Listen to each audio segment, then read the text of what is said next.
Hello everyone, I welcome you all on study with Chitralekha. तो कैसे हैं आप सब? आई होप आप सभी बहुत अच्छे होंगे और आप लोगों की स्टडीज़ भी बहुत अच्छे तरीके से चल रही होगी।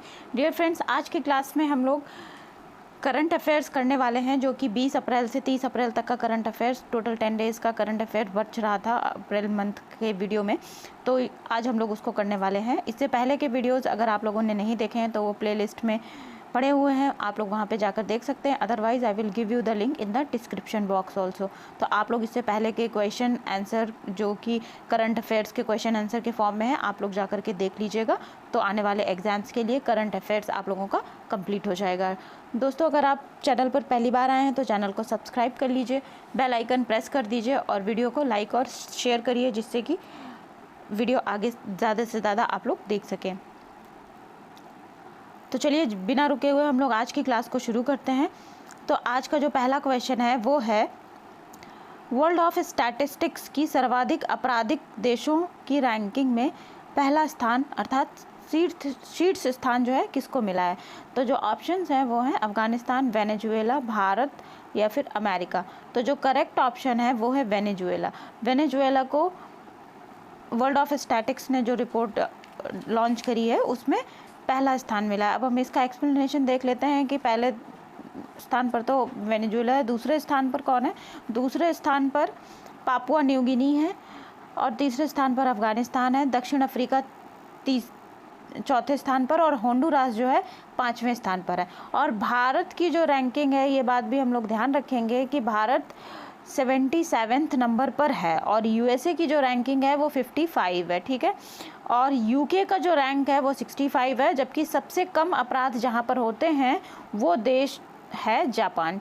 ये बात आप लोग ध्यान रखेंगे। चलिए बढ़ते हैं अगले क्वेश्चन की ओर। अगला क्वेश्चन है, हिंद प्रशांत क्षेत्र में बालिकातन संयुक्त सैन्य अभ्यास किसने प्रारंभ किया है? तो जो आपके ऑप्शंस हैं वो है America, Philippines, Bharat, America, Sri Lanka और चीन, वियतनाम, जापान। तो जो करेक्ट ऑप्शन है वो है अमेरिका और फिलीपींस, ठीक है। 11 अप्रैल को 2023 को अमेरिका और फिलीपींस ने अपना वार्षिक बालिकातन सैन्य अभ्यास शुरू किया है। इसका उद्देश्य हिंद प्रशांत क्षेत्र में खतरों का संयुक्त रूप से जवाब देने के लिए संबंधित सेनाओं की क्षमता में सुधार करना है। और जो इसका पहली बार आयोजन किया गया था वो 1991 में किया गया था। ये बात भी आप लोग ध्यान रखेंगे।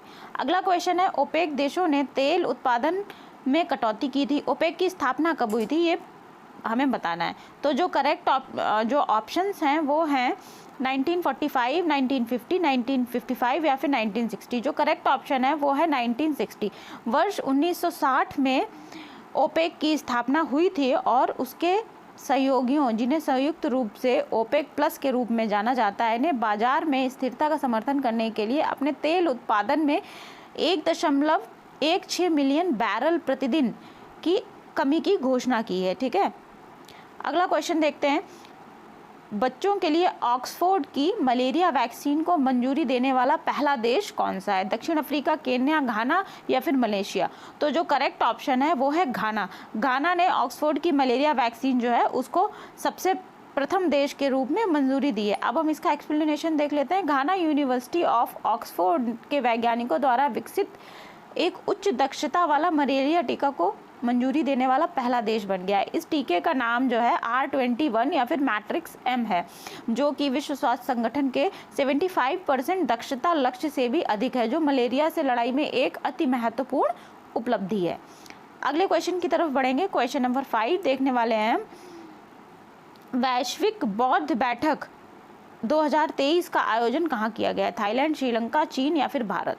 तो जो वैश्विक बौद्ध बैठक है 2023 में जो भी आयोजित की गई है वो भारत में आयोजित की गई है और 20-21 अप्रैल को 2023 में भारत के नई दिल्ली में पहली बार वैश्विक बौद्ध शिखर सम्मेलन की भारत ने पहली बार मेजबानी की है। भारत द्वारा आयोजित होने वाले आगामी 2 दिवसीय वैश्विक बौद्ध शिखर सम्मेलन का दर्शन का जो विषय है वो है दर्शन शास्त्र के अभ्यास तक समकालीन चुनौतियों का जवाब, ये उसकी थीम है।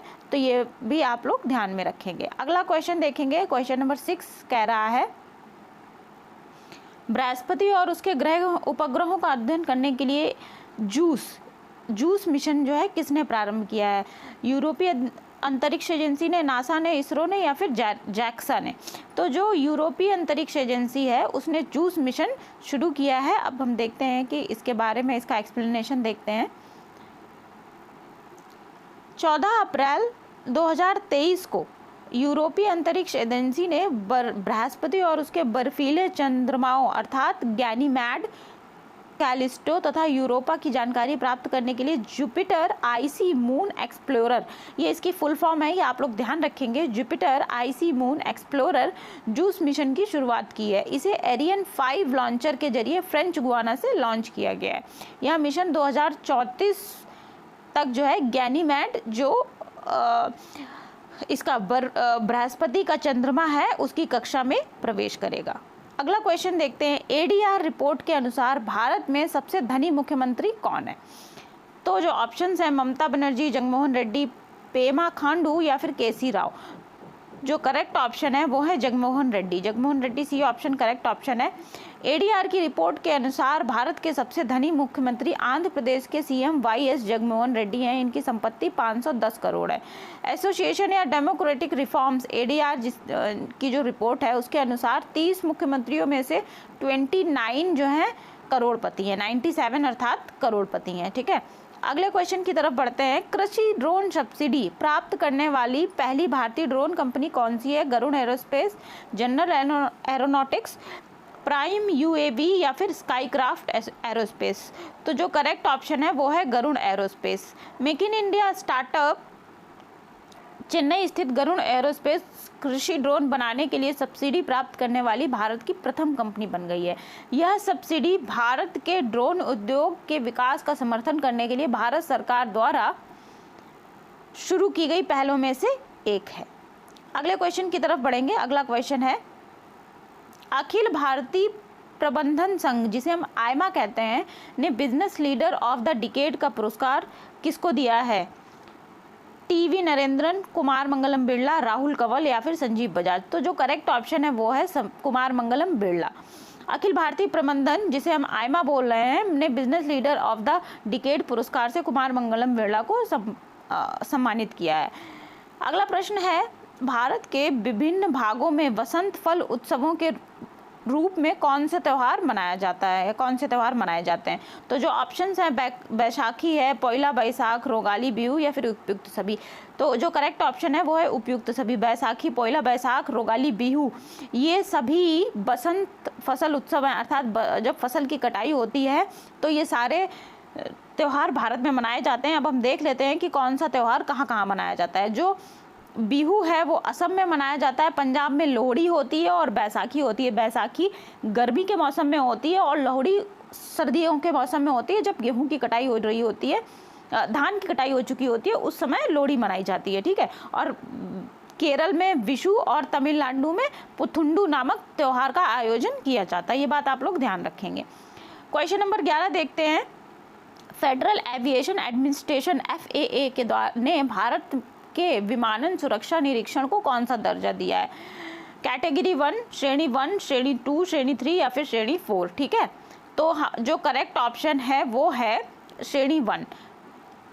Federal aviation administration FAA America के विमानन सुरक्षा नियामक ने विमानन सुरक्षा का मूल्यांकन किया और भारत के विमानन सुरक्षा निरीक्षण के श्रेणी A के दर्जे को बरकरार रखा। फेडरल एविएशन एडमिनिस्ट्रेशन वार्षिक अवधि में अंतर्राष्ट्रीय विमानन सुरक्षा मूल्यांकन कार्यक्रम आयोजित करता है। उसी के जरिए ये जो कैटेगराइजेशन लॉन्च किया जाता है करता है। विश्व में पहला ड्रोन करियर युद्धपोत कौन सा है? करियर युद्धपोत का नाम भी है TCG अनादोलू। किसने लॉन्च किया है? क्वेश्चन एक्चुअली ये है। तो जो ऑप्शंस हैं वो है तुर्की, यूक्रेन, इजराइल या फिर ईरान। तो जो करेक्ट ऑप्शन है वो है तुर्की। विश्व का पहला ड्रोन करियर युद्धपोत, जहाँ पे मतलब युद्धपोत जो समंदर में युद्धपोत होते हैं, युद्धपोत जहाँ पे ड्रोन को कैरी कर सकता है, वो किसने लॉन्च किया है? तुर्की ने लॉन्च किया है। अप्रैल 2023 को तुर्की ने बहुप्रतीक्षित उद्घाटन समारोह में अपना सबसे बड़ा युद्धपोत TCG अनादोलू जिसे विश्व का पहला मानव रहित लड़ाकू हवाई विमान यूसीएवी वाहक माना जा रहा है को लॉन्च किया है। ठीक है, ये बात आप लोग याद रखेंगे। अगले क्वेश्चन की तरफ बढ़ते हैं। फेमिना मिस इंडिया 2023 की विजेता कौन है? श्रेया पूंजा, सिनी शेट्टी, नंदिनी गुप्ता या फिर थैना ओजम स्ट्रेला। तो जो करेक्ट ऑप्शन है वो है नंदिनी गुप्ता। ठीक है, 15 अप्रैल 2023 को 59वीं फेमिना मिस इंडिया 2023 की प्रतियोगिता का ग्रैंड फिनाले इम्फाल में संपन्न हुआ। मणिपुर के खुम्मन लंपक एडार स्टेडियम में हुआ है। ठीक है, राजस्थान की जो है नंदिनी गुप्ता को फेमिना मिस इंडिया की विजेता के रूप में ताज पहनाया गया। तो ये बात भी आप लोग ध्यान रखेंगे कि नंदिनी गुप्ता जो फेमिना मिस इंडिया 2023 बनी है, ये कहाँ की रहने वाली हैं? ये राजस्थान की रहने वाली हैं। कंप्रेस्ड बायोगैस जिसे कि सीबीजी बोलते हैं पर वैश्विक सम्मेलन का आयोजन कहाँ किया गया है? अहमदाबाद, मुंबई, नई दिल्ली या फिर पुणे। तो जो करेक्ट ऑप्शन है वो है नई दिल्ली। नई दिल्ली में सीबीजी पर वैश्विक सम्मेलन आयोजित किया गया है। 17-18 अप्रैल 2023 को भारत सरकार के पेट्रोलियम एवं प्राकृतिक गैस मंत्रालय compressed biogas IFGE CBG producer forum के वैश्विक शिखर सम्मेलन का आयोजन सिल्वर ओक इंडियन हैबिटेट सेंटर नई दिल्ली में किया गया है। इस सम्मेलन का विषय है जो है एक मजबूत CBG फाउंडेशन और विकास के लिए प्रगतिशील नीतिगत ढांचे की ओर बढ़ना है। ठीक है, आगे बढ़ते हैं। कैनरा बैंक और NPCI भारत बिलपे ने किस देश में भारतीयों के लिए सीमा पार आवक बिल भुगतान सेवा शुरू की है? तो जो ऑप्शंस है वो है कतर, कुवैत, ओमान या फिर जॉर्डन। तो जो करेक्ट ऑप्शन है वो है ओमान। कैनरा बैंक और NPCI का एक प्लेटफॉर्म है जिसे भारत बिल पे कहा जा रहा है, ने ओमान में भारतीयों के लिए सीमा पार आवक बिल भुगतान सेवा शुरू की है। कैनरा बैंक BBPS के माध्यम से इनबाउंड क्रॉस बॉर्डर बिल भुगतान करने की पेशकश करने वाला भारत का पहला सार्वजनिक क्षेत्र का बैंक है। कौन है? कैनरा बैंक है। अगला क्वेश्चन देखेंगे। अगला क्वेश्चन है, भारत में सबसे ऊंची BR अम्बेडकर की 125 फीट की प्रतिमा का अनावरण कहाँ पे किया गया है? उत्तर प्रदेश, केरला या तेलंगाना या फिर बिहार।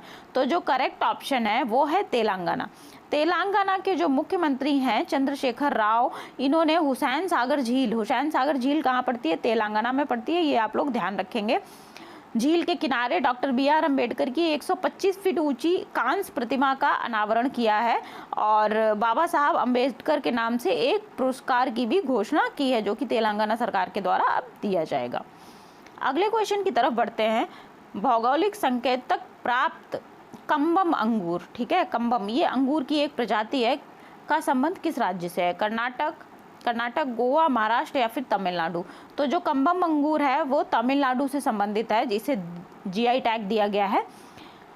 तमिलनाडु के प्रसिद्ध कम्बम पन्नीर थ्रचई, जिसे कम्बम अंगूर के रूप में भी जाना जाता है, को भौगोलिक संकेतक अर्थात GI टैग दिया गया है। तमिलनाडु में पश्चिमी घाट पर स्थित कम्बम घाटी को दक्षिण भारत के अंगूरों के शहर के रूप में जाना जाता है, जहां पन्नीर थ्रचई जो कम्बम अंगूर है उसे पन्नीर थ्रचई कहा जाता है की खेती की जाती है।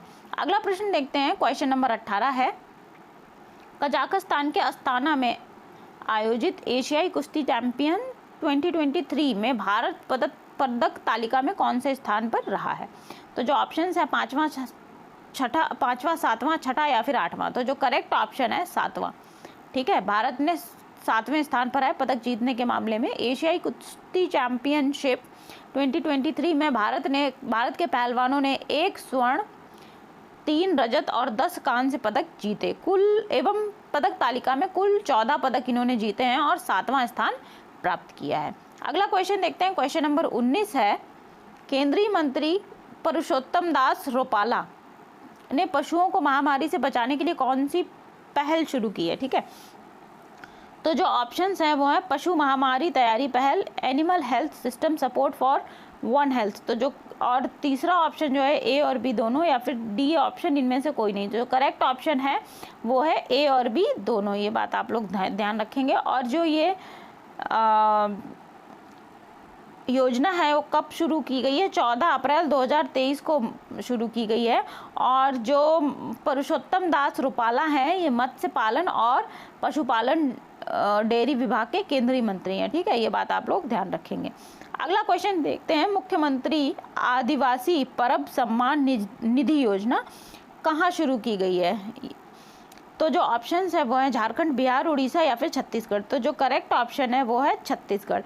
13 अप्रैल 2023 को मुख्यमंत्री, छत्तीसगढ़ के जो मुख्यमंत्री हैं भूपेश बघेल ने बस्तर के संभाग मुख्यालय में जगदलपुर स्थित लाल बाग में आयोजित भरोसे का सम्मेलन एक आयोजित हुआ था। उसमें विशिष्ट अतिथि कौन थी? प्रियंका गांधी थी। और वहाँ पे इन्होंने मुख्यमंत्री आदिवासी परब सम्मान निधि योजना का शुभारंभ किया है। वित्त वर्ष, अगला क्वेश्चन देख रहे हैं हम, वित्त वर्ष 2022-23 में भारत का सबसे बड़ा व्यापारिक भागीदार कौन रहा है? तो जो ऑप्शंस हैं वो हैं अमेरिका, चीन, संयुक्त अरब अमीरात जिसे यूएई कहते हैं, या फिर सिंगापुर। तो जो करेक्ट ऑप्शन है वो है ए, ऑप्शन ए, अमेरिका। इसके अनुसार बीते वर्ष मतलब 2022-23 में भारत का सबसे बड़ा व्यापारिक साझेदार अमेरिका है। उसके बाद दूसरा नंबर आता है चीन का। वाणिज्यिक उद्योग मंत्रालय ने वर्ष 2022-23 के व्यापार संबंधी आंकड़े जारी किए हैं, जिससे कि हमको ये रिपोर्ट मिली है, पता चला है। क्वेश्चन नंबर 22 देखेंगे, भारत ने अफगानिस्तान के 10,000 मीट्रिक टन गेहूं भेजने के लिए किसके साथ समझौता किया है? विश्व आर्थिक फोरम, विश्व स्वास्थ्य संगठन, विश्व खाद्य कार्यक्रम या फिर विश्व वन्यजीव कोष। तो जो करेक्ट ऑप्शन है वो है विश्व खाद्य कार्यक्रम। भारत ने अफगानिस्तान के लोगों के लिए 10,000 मीट्रिक टन गेहूं भेजने का मार्ग प्रशस्त करने के लिए विश्व खाद्य कार्यक्रम, जिसे वर्ल्ड फूड प्रोग्राम कह रहे हैं, WFP के साथ एक समझौता ज्ञापन MOU पर हस्ताक्षर किए हैं। मेमोरेंडम ऑफ अंडरस्टैंडिंग कहते हैं MOU को। विदेश मंत्रालय और संयुक्त राष्ट्र WAFC के अधिकारियों के बीच हस्ताक्षर समारोह मुंबई में आयोजित किया गया था। इससे अफगान आबादी के सबसे कमजोर वर्ग के लोगों को गेहूं की डिलीवरी सुनिश्चित की जाएगी। भारत के, अगला प्रश्न देख रहे हैं हम, क्वेश्चन नंबर 23, भारत के सतलुज जल विद्युत निगम द्वारा लोअर अरुण जल विद्युत परियोजना का निर्माण कहाँ किया जाएगा? बांग्लादेश, नेपाल, म्यांमार या फिर भूटान। तो जो करेक्ट ऑप्शन है वो है नेपाल। सतलुज जल विद्युत परियोजना का जो शुभारंभ है वो नेपाल में किया जाएगा। नेपाल के मुख्यमंत्री जो हैं पुष्प कमल दहल की अध्यक्षता में एक निवेश बोर्ड का गठन किया गया है, जिसमें 669 megawatt lower Arun hydro project बनाने के लिए भारत के सतलुज जल विद्युत निगम के 92.68 अरब नेपाली रुपए के निवेश को जो है मंजूरी दी गई है। क्वेश्चन नंबर 24 देखेंगे, इंडियन ऑयल और अमेरिका स्थित लांजा जेट इंक भारत की पहली हरित विमानन ईंधन उत्पादन की इकाइयां कहाँ स्थापित होंगी? मतलब ये दोनों कंपनियां ईंधन की इकाइयां कहाँ स्थापित करेंगे? महाराष्ट्र, गुजरात, हरियाणा या फिर तमिलनाडु। तो जो करेक्ट ऑप्शन है वो है हरियाणा में। Indian oil corporation sustainable aviation fuel SAF के उत्पादन के लिए अमेरिका स्थित स्वच्छ ऊर्जा प्रौद्योगिकी कंपनी LanzaJet INC और कई घरेलू अलायंसेस के साथ एक संयुक्त उद्यम स्थापित करने की योजना बना रही है। इंडियन ऑयल और अमेरिका स्थित LanzaJet इंक भारत की पहली हरित विमानन ईंधन उत्पादन इकाई हरियाणा में स्थापित करेंगे। तो ये जो पहली इकाई है वो हरियाणा में स्थापित होने वाली है, ये आप लोग ध्यान रखेंगे। और इसमें कौन कौन सी दो कंपनियां शामिल हैं? भारत पेट्रोलियम, इंडियन ऑयल शामिल है, इंडियन ऑयल, और अमेरिका की LanzaJet INC। ठीक है, अगले क्वेश्चन की तरफ बढ़ते हैं। क्वेश्चन नंबर 25, संयुक्त राष्ट्र लोकतंत्र कोष में सबसे बड़ा दानकर्ता की सूची में भारत का कौन सा स्थान है? तीसरा, चौथा, पांचवा या फिर छठा? तो जो करेक्ट ऑप्शन है वो है चौथा। संयुक्त राष्ट्र लोकतंत्र कोष UNDEF में का 45 दानकर्ताओं के बीच का चौथा सबसे बड़ा दानकर्ता देश है कौन? भारत। इसके तहत जॉर्ज सोरोस ने अपनी ओपन सोसाइटी फाउंडेशन से जुड़ी विश्व की कम से कम 68 परियोजनाओं को अनुदान प्रदान किया जाता है। अगला प्रश्न देखते हैं, क्वेश्चन नंबर 26 देखते हैं। प्रतिवर्ष विश्व हीमोफीलिया दिवस कब मनाया जाता है? तो 15 अप्रैल, 16 अप्रैल, 17 अप्रैल या फिर 18 अप्रैल। तो जो करेक्ट ऑप्शन है वो है 17 अप्रैल। हर वर्ष विश्व हीमोफीलिया दिवस 17 अप्रैल को मनाया जाता है। वर्ष 2023 में हम इसकी थीम देख लेते हैं। इसकी जो थीम थी access for all, prevention of bleed as the global standard of care. ये विश्व हीमोफीलिया दिवस 2023 की थीम थी।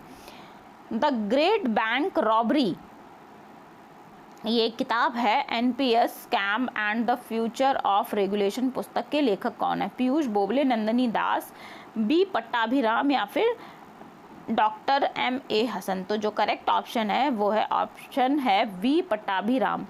वी पट्टाभिराम और सब्यसाची डैश ने एक नई किताब जो है लिखी है। इसका नाम है the great bank robbery, NPS scam and the future of all regulation. जो स्वतंत्रता प्राप्ति के बाद 1947 के बाद 11 घोटाले हुए हैं उन पर आधारित है, उनके बारे में चर्चा करती है। ठीक है, अगले क्वेश्चन की तरफ बढ़ेंगे। Question number 28,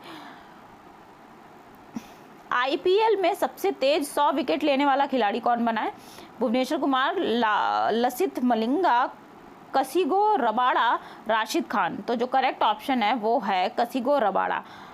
IS Bindra stadium में पंजाब किंग्स और गुजरात टाइटंस के बीच जो मैच हुआ था उस दौरान कसिगो रबाड़ा ने इंडियन प्रीमियर लीग IPL में रिद्धिमान साहा को अपना 100वां शिकार बनाया, मतलब उनका 100वां विकेट लिया होगा और सबसे तेज विकेट लेने की महत्वपूर्ण उपलब्धि इन्होंने हासिल की है। ठीक है, अगला क्वेश्चन देखेंगे। क्वेश्चन नंबर 29, उत्तरा बाओकर जिनका हाल ही में निधन हुआ है किस क्षेत्र से संबंधित थी? अभिनय, चिकित्सा, राजनीति या फिर लेखक। तो ये एक अभिनेत्री थी, तो ऑप्शन नंबर A करेक्ट हो जाएगा।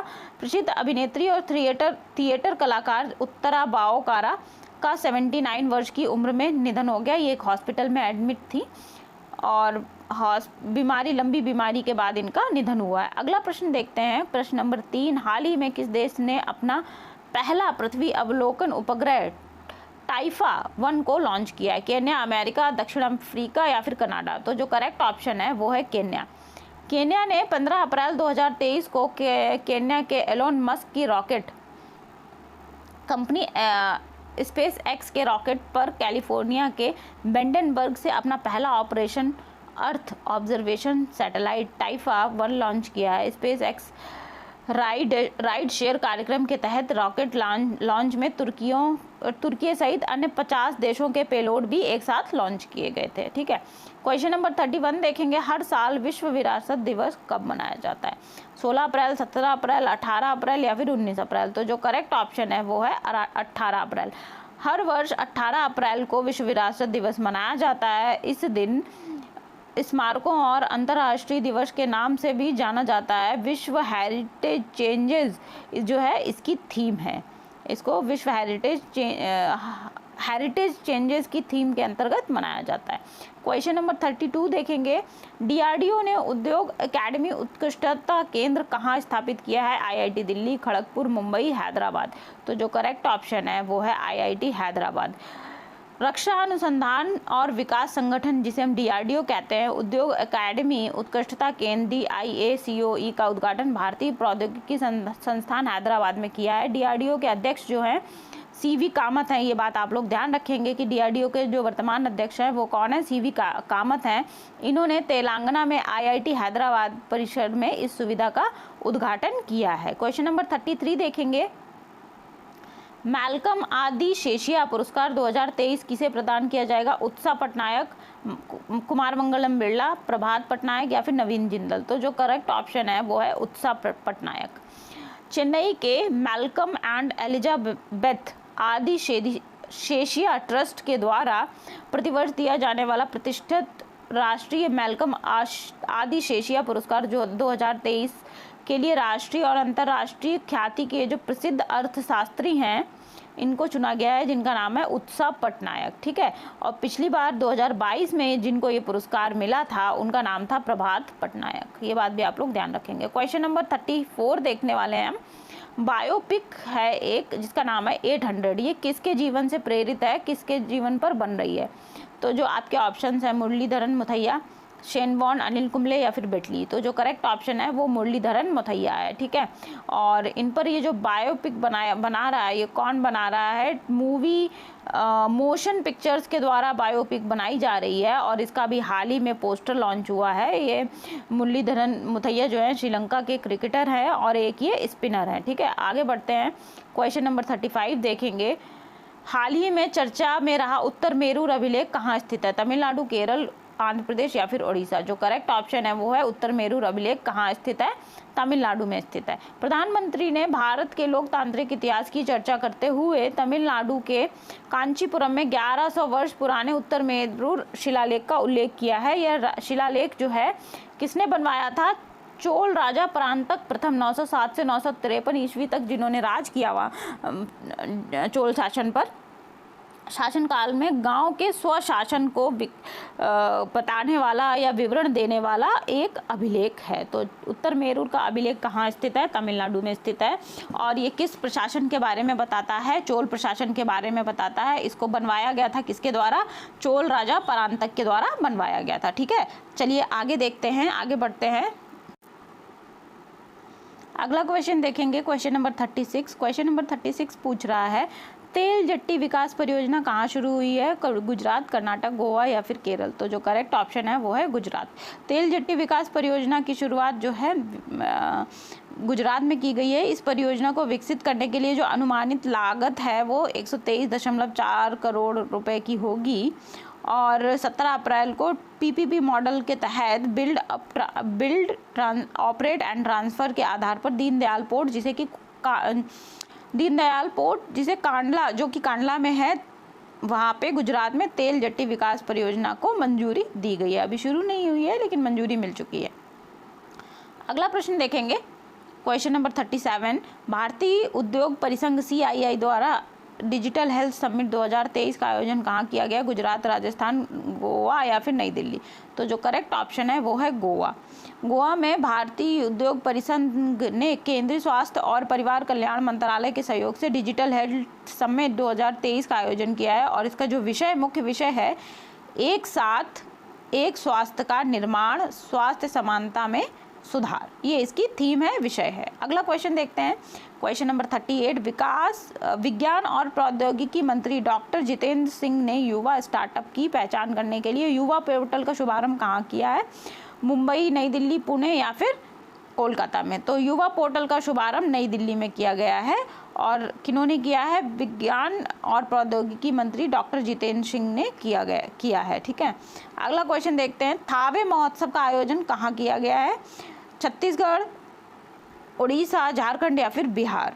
तो जो करेक्ट ऑप्शन है वो है बिहार में थावे महोत्सव का आयोजन किया गया है। बिहार में थावे महोत्सव का आयोजन किया गया है, गोपालगंज में 15-16 अप्रैल को इसका आयोजन किया गया है। अगला प्रश्न देखते हैं, क्वेश्चन नंबर 40। विजडन क्रिकेटर्स अल्मनाक 2023 के 23 संस्करण में क्रिकेटर्स ऑफ द ईयर में नामित होने वाली पहली भारतीय महिला क्रिकेटर कौन है? मिताली राज, स्मृति मंदाना, झूलन गोस्वामी या फिर हरमनप्रीत। जो करेक्ट ऑप्शन है वो है हरमनप्रीत कौर।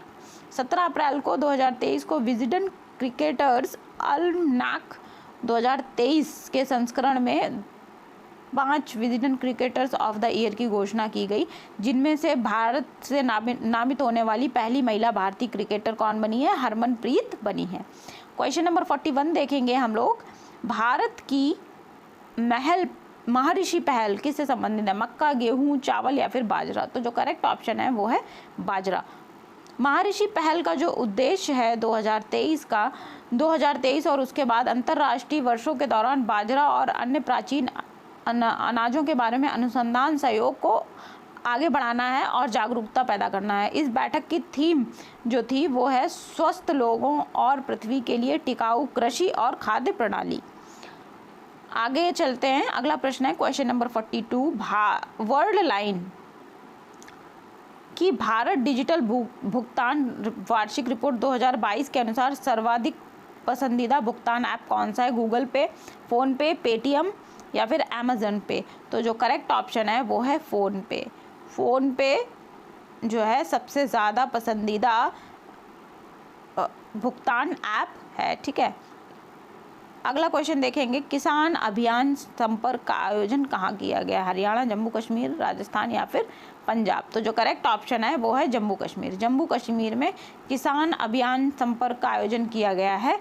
24 अप्रैल 2023 से जम्मू कश्मीर सरकार ने किसानों को सरकार की योजनाओं और बिजनेस मैनेजमेंट समेत विभिन्न विषयों के बारे में जानकारी देने के लिए 3565 ग्राम पंचायतों में किसान अभियान संपर्क चलाया, जो कि 4 महीनों तक चलेगा। क्वेश्चन नंबर 44 देखते हैं, आदिवासी उत्पादों के विपणन मतलब मार्केटिंग और लॉजिस्टिक विकास को बढ़ावा देने के लिए PTPNER योजना कहाँ शुरू की गई? मणिपुर, सिक्किम, त्रिपुरा या फिर असम? तो जो करेक्ट ऑप्शन है वो है मणिपुर। मणिपुर में ये PTP योजना शुरू की गई है। और ये शुरू किसने की है? ये आदिवासी कार्य मंत्री जो अर्जुन मुंडा हैं उन्होंने शुरू की है। ठीक है, आगे बढ़ते हैं। संयुक्त राष्ट्र जनसंख्या कोष की the state of world population report 2023 के अनुसार विश्व का सर्वाधिक आबादी वाला देश कौन सा है? भारत, अमेरिका, चीन या फिर रूस? तो जो करेक्ट ऑप्शन है वो है भारत। अब भारत ने चीन को पीछे छोड़ दिया है और ये भारत दुनिया का सबसे ज़्यादा आबादी वाला पहला देश बन गया है। 19 अप्रैल 2023 को UNFPA की the state of world population report जारी की गई, 2023 जारी की गई। इसके अनुसार विश्व की सर्वाधिक आबादी वाला देश, भारत की जो आबादी है वो भारत है। इसकी आबादी 1428 मिलियन है, जबकि दूसरे स्थान पर चीन है जिसकी आबादी 1425 मिलियन है। ठीक है, थोड़ा ही डिफरेंस है, ज़्यादा नहीं है। गर्मियों में पानी की समस्या से निपटने के लिए जल बजट अपनाने वाला पहला राज्य कौन सा है? केरल, हरियाणा, राजस्थान या फिर महाराष्ट्र? जल बजट अपनाने वाला जो पहला राज्य है वो है केरल। ठीक है, आगे चलते हैं। ये अपनी तरीके का एक पहला राज्य है, ये बात भी आप लोग ध्यान रखेंगे। सचिन @50 सेलिब्रेटिंग अ मेस्ट्रो नामक पुस्तक के लेखक कौन है? बोरिया मजूमदार, पट्टाभी राम, डॉक्टर MA हसन या फिर सब्यसाची दास? जो करेक्ट ऑप्शन है वो है बोरिया मजूमदार। बोरिया मजूमदार ने जो है सचिन @50 बुक लिखी है। ठीक है, अज्ञात शवों के DNA डेटाबेस बनाने वाला पहला राज्य कौन सा है? हिमाचल प्रदेश, पश्चिम बंगाल, उड़ीसा या फिर बिहार? तो जो करेक्ट ऑप्शन है वो है हिमाचल प्रदेश। हिमाचल प्रदेश में अज्ञात शवों के DNA डेटाबेस तैयार करने वाला पहला राज्य है। क्वेश्चन नंबर 49 देखेंगे। क्वेश्चन नंबर 49 क्या कह रहा है? विश्व स्वास्थ्य संगठन द्वारा विश्व लीवर दिवस प्रतिवर्ष कब मनाया जाता है? तो विश्व लीवर दिवस कब मनाया जाता है? WHO ने कब घोषित करके रखा है? 18 अप्रैल, 17 अप्रैल, 19 या फिर 20 अप्रैल? तो जो करेक्ट ऑप्शन है वो है 19 अप्रैल। 19 अप्रैल को लीवर संबंधी बीमारियों और विकारों के बारे में जागरूकता बढ़ाने के लिए इस दिन को मनाया जाता है, इस दिवस को मनाया जाता है।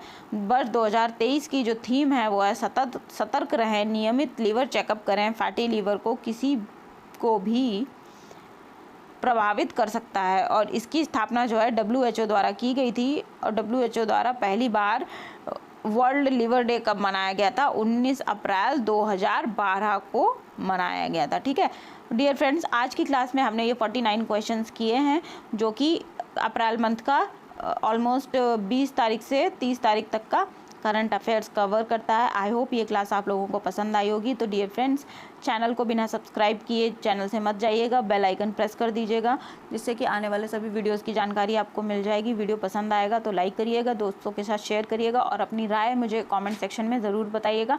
तब तक के लिए आप लोग पढ़ते रहिए, खुश रहिए।